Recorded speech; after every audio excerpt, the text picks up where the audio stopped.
Welcome to the world of crime stories. उत्तर भारत में गन कल्चर को बढ़ावा देकर गैंगलैंड बनाने वालों में सबसे बड़ा नाम गैंगस्टर लॉरेंस बिश्नोई का है। लॉरेंस इतना ज़्यादा फुल प्रूफ तरीके से काम कर रहा है कि उसके खिलाफ सबूतों को ढूंढने में जांच अधिकारियों को एक लंबा वक्त लग जाता है। उसका नेटवर्क इतना मजबूत है कि वो जेल के अंदर बैठे बैठे ही बड़े बड़े कारनामों को अंजाम दे देता है। आज हम लॉरेंस के नेटवर्क के पीछे के रहस्य से पर्दा उठाने जा रहे हैं और आपको बताएंगे कि किस तरह लॉरेंस ने अपना नेटवर्क इतना स्ट्रॉन्ग किया और उसने कैसे बिना किसी मशक्कत के अपना इतना बड़ा नेटवर्क खड़ा कर लिया। चलिए आज आपको सुनाते हैं इस खतरनाक गैंगस्टर की कहानी। लॉरेंस बिश्नोई से पूछताछ करने वाले आधिकारिक सूत्रों से पता चला कि लॉरेंस के पास इतनी ज़्यादा दौलत है कि वो जेल के अंदर जो कपड़े और जूते पहनता है उनकी कीमत लाखों में है।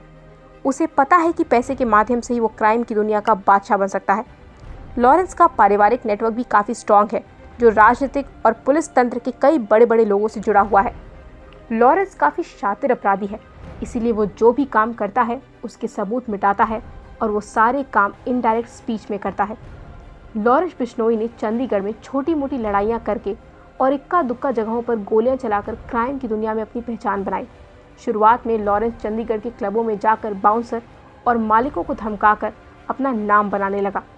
उसके बाद जब वो आपराधिक गतिविधियों के सिलसिले में उत्तर भारत की जेलों में गया तो उसने सोशल मीडिया के माध्यम से अपना डर अलग अलग क्षेत्रों में कायम करना शुरू किया। सबसे पहला काम उसने किया कि 2 मोबाइल नंबर थाईलैंड और मलेशिया से मंगवाए और उन नंबरों का स्कूल, कॉलेज, डांस क्लबों, उन सभी जगहों में उसका प्रचार करवाया। लॉरेंस बिश्नोई के क्राइम के किस्से सुनने के बाद उसके सोशल मीडिया पेज पर युवाओं की फ़ैन फॉलोइंग बढ़ने लगी।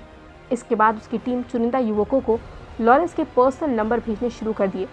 ये वही नंबर थे जो विदेशों से मंगाए गए थे। इस पर वो भाई भाई के मैसेज भेजकर लॉरेंस से जुड़ने की बातें लिखते थे। लॉरेंस कुछ दिन बाद अपने लोगों को बुलाकर इन युवकों को पिस्तौल और 6-7 गोलियां दिलवा देता। इसके बाद कुछ दिन ये युवा अपने स्कूल और कॉलेजों में इस गन का जलवा दिखाकर खूब मस्ती करते थे और कई जगह हवा में फायरिंग करते थे। जब गोलियां खत्म हो जाती तो ये लोग फिर से गोलियां लेने के लिए मैसेज भेजने लगते, लेकिन इस बार हथियारों और गोलियों की कीमत होती थी और ये कीमत होती थी लॉरेंस के कहे अनुसार किसी की गाड़ी या उसके घर के बाहर हवा में गोलियां चलाना। अब अगर इनके चेहरे की पहचान भी हो जाए तो ये पकड़े नहीं जाते क्योंकि इनका जुर्म की दुनिया में रिकॉर्ड ही नहीं होता और ये नाबालिग धीरे धीरे जुर्म की दुनिया में पहुंच जाते थे। ये जो भी कांड करते उसमें नाम लॉरेंस का होता था और कहा जाता था कि ये लॉरेंस के शूटर्स हैं जिन्होंने इस काम को अंजाम दिया है। लेकिन अगर ये युवक पकड़े भी जाएं तो भी लॉरेंस के खिलाफ सबूत ही नहीं जुटते क्योंकि लॉरेंस ने ना तो इनको कभी देखा और ना ही लॉरेंस को इन लोगों ने देखा। इतना ही नहीं, लॉरेंस और उनकी बात भी कभी नहीं होती थी। हथियार मंगाने के लिए लॉरेंस बिश्नोई किसी से मिलता नहीं था। उसके विदेशी नंबरों पर किसी न किसी हथियार सप्लायर खुद संपर्क करता और बिना मिले ही हथियार सप्लाई कर देता था। लॉरेंस इन नंबरों के जरिए संपर्क में आए युवकों और हथियार सप्लायर्स की मुलाकात कराता था। इसके बाद दोनों को एक निर्धारित स्थान पर बुलाकर हथियार की डिलीवरी कराई जाती थी। फिर नाबालिग युवक हथियार की कंसाइनमेंट एक जगह पर रख कर चले जाते थे और लॉरेंस के असली गुर्गे उसे वहां से उठा ले जाते। तो इस तरह न तो लॉरेंस इन शूटर्स के डायरेक्ट संपर्क में आया और ना ही हथियार सप्लायर के संपर्क में आया। लॉरेंस ने पूछताछ करने वाले अधिकारियों को बताया कि पंजाब, हरियाणा, दिल्ली, राजस्थान, पश्चिमी यूपी, छत्तीसगढ़, मध्य प्रदेश समेत कई राज्यों के गांव-गांव में उसने अपना नेटवर्क खड़ा किया है जहां वो हथियारों को रखता है। नाबालिगों को मुफ्त में हथियार पकड़ाकर उनसे छोटे मोटे अपराध करवाता था जिससे उनकी ट्रेनिंग अपने आप हो जाती थी और वो पकड़े भी नहीं जाते क्योंकि अपराध की दुनिया में वो नए होते थे और उनकी जानकारी पुलिस के पास नहीं होती। इसका भी पता नहीं चल पाता था कि किसके कहने पर यह अपराध किया और साथ ही धीरे धीरे वो अपने हैंडलर्स से पुलिस से बचने के गुर्रे भी सीख लेते थे। जुर्म की दुनिया में छोटी उम्र में बड़ा कारनामे करने वालों को बड़ी चतुराई से लॉरेंस के संपर्क में लाया जाता और संपर्क में आते ही उन्हें लगता कि लॉरेंस इस दुनिया का बादशाह है क्योंकि पुलिस और एजेंसियां मिलकर भी उसका आज तक कुछ नहीं बिगाड़ पाई।